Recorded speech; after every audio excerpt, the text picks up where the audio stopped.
conceded the determinations of the Western modern bourgeois subject, suggesting the need to rethink exclusive conceptions of this latter entity as image and as practice. Yet, all too often, subjects of modernity have also betrayed scant regard for the niceties of the Western modern bourgeois subject, exactly while articulating the enduring terms of modernity. Unsurprisingly, these subjects have registered within their measures and meanings the formative contradictions, contentions, and contingencies of modernity. Put simply, I'm emphasizing the importance of thinking through the analytical abstractions and the formalist frames that incessantly attend understandings of modernity.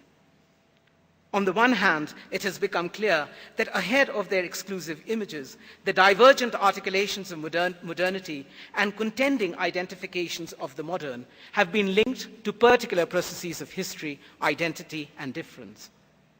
On the other hand, critical work has highlighted that the diverse manifestations of modernity and modern subjects have been frequently influenced by singular likenesses, singular images of Western modernity, where the singularity and universal cast of Western modernity are differently engaged by the plural and vernacular attributes of subaltern modernities. Precisely these distinct procedures shape and structure the terms and textures of empire, nation, and globalization.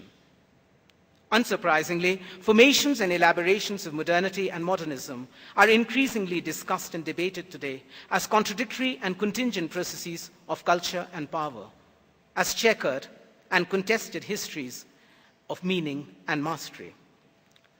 At the end, in lieu of a conclusion, let me point towards some of the directions in which work on colonial cultures, subaltern subjects, and processes of modernity might proceed in the future. Far from merely listing subjects that should be studied and methodologies that ought to be adopted, my effort is to underscore the importance of inculcating certain key dispositions toward intellectual endeavor. To start off, it is salient to think through projections that render social worlds and historical subjects as mere objects of knowledge, awaiting their ineluctable endorsement, inevitable refinement, or irrevocable exorcism at the hands of prescient knowledges.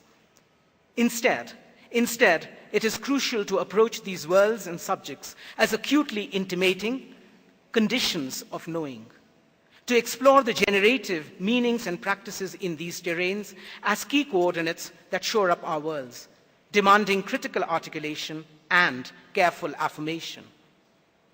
It follows that such procedures of the simultaneous questioning and affirmation of worlds and subjects can be usefully understood as entwining hermeneutic impulses and critical considerations.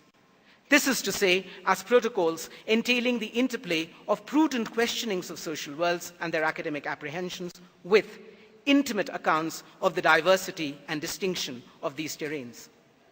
Here, there's neither an excision of the details by their being assimilated to the endless analytics of unpicking and unmasking, nor is there the privileging of particulars by their being presented as innate embodiments of alterity and difference. Indeed, in inquiring into colonial cultures and subaltern subjects, it is critical to query the pervasive antinomies between the universal and the particular, and power and difference. After all, it is much too easy to rail against the claims of universality and power in order to simply celebrate particularity and alterity. Instead, the more challenging task involves exploring the articulations of colonial cultures, subaltern subjects, and historical modernities as expressing the shared entailments and mutual productions of power and difference, as interleaving the founding exclusions and constitutive contradictions of authority and alterity. This means, finally, that the productive possibilities of post-colonial emphases and subaltern studies inhere in constant vigilance against their self-projections as always subversive, already known modes of scholarly knowledge and post-colonial criticism. Rather, it is through the self-questioning of the formative presuppositions and formidable limitations of post-colonial and subaltern approaches that these perspectives can more adequately explore modern worlds and social processes, as shaped by the concatenations of distinct yet coeval temporalities and of the overlapping and of the coming together of overlapping yet heterogeneous histories. Muchas gracias.